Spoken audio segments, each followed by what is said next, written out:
Hello friends, Jurassic World Fallen Kingdom is finally out, and so it's time to speculate about where the franchise will go next. This week on Heat Vision Breakdown, we look forward to everything that could happen in the future of the Jurassic franchise. Be warned, this video contains spoilers. Oh no! It's a Spoilosaurus Rex! Fallen Kingdom builds upon an idea introduced in 2015's Jurassic World, that dinosaurs could be weaponized. Thanks, Chris Pratt, you just had to get all chummy with raptors, didn't you? The film sees shady characters from all over the world bidding on dangerous dinos, and while the animals don't ultimately end up in the hands of said shady characters, unless they somehow took them away before all hell broke loose at that auction, they do end up free to roam the world. Uh-oh.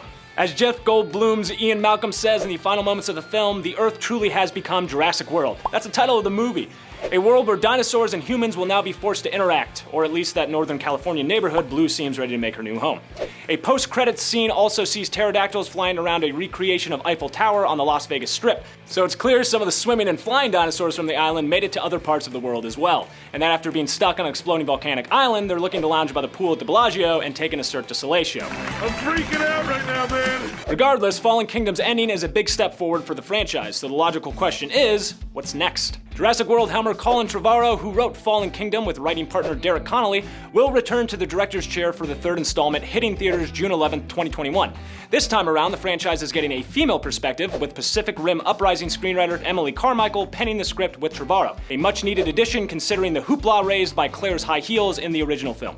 Dr. Malcolm's worrying designation of a new Jurassic World shouldn't be taken literally. The Earth is not about to be overrun by dinosaurs, considering only about a dozen of the dinosaurs actually escaped. All of them different species, and all of them female. So they likely aren't going to be mating to produce more dinosaurs that will eventually overrun the world.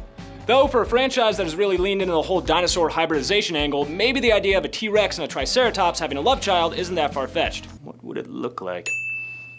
It seems more likely, however, that Jurassic World 3 will further explore the notion that Dr. Malcolm suggests. The war of the future will be fought with genetic weapons. Pandora's box has been opened, and the technologies that made dinosaur resurrection popular may spark an arms race that fundamentally changes the world. We also saw that it's not just dinosaurs that are being genetically engineered, as the character of Maisie is, brace yourself, a clone.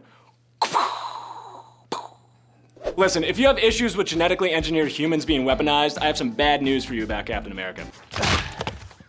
Dr. Henry Wu, the scientist with a capital G God complex played by B.D. Wong, escapes with untold amounts of knowledge. Again, like he does in every single movie. And he will undoubtedly be using it to create more genetically enhanced dinosaurs like the Indominus Rex of the first Jurassic World and the Indoraptor of Fallen Kingdom. It's almost guaranteed a third hybrid dinosaur will be introduced in the next installment. My guess is they'll lean full tilt into product placement and just call it the Jimmy Buffett Margaritasaur.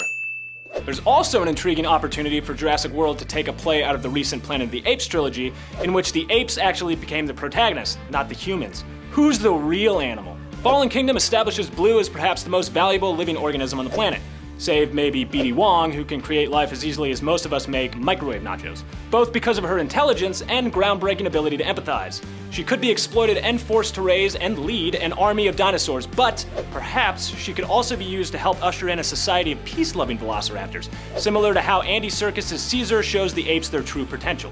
Or maybe she'll just partner with Chris Pratt and we'll get a buddy cop movie. Fallen Kingdom managed to make its audience empathize with dinosaurs in a way not seen since Steven Spielberg's Jurassic Park made audiences tear up with a sick Triceratops in the original. Director J.A. Bayona explored Blue's adorable upbringing and her empathy, and also highlighted the pathos of what a second dinosaur extinction would mean with a shot of the final dinosaur waiting for its death on the dock as our heroes sped away on the final boat off Island Nublar. Continuing to emphasize the unexpected humanity of dinosaurs would be a way to keep the third installment fresh. Goldblum's Malcolm asked an unintentionally meta question at the end of Jurassic World Fallen Kingdom. How many times must we see what happens when humans play God with dinosaurs? Indeed, after 5 movies, audiences may be asking themselves the same question. If there is one common theme in all the Jurassic films, it's that dinosaurs and humans do not get along, and also that being eaten is a really unpleasant way to go out. Fallen Kingdom showed hints of moving the story forward, something few other Jurassic titles have done, and the third installment, if it plays out on a more global scale, may have something new to say after all. Because, in the words of Ian Malcolm, I sure hope you remember to wash your hands before you eat anything. Also, life finds a way. Words to live by. What do you want to see in Jurassic World 3? Do you want to see a buddy cop movie with Chris Pratt and Blue? Let us know in the comments below and join us next week for an all-new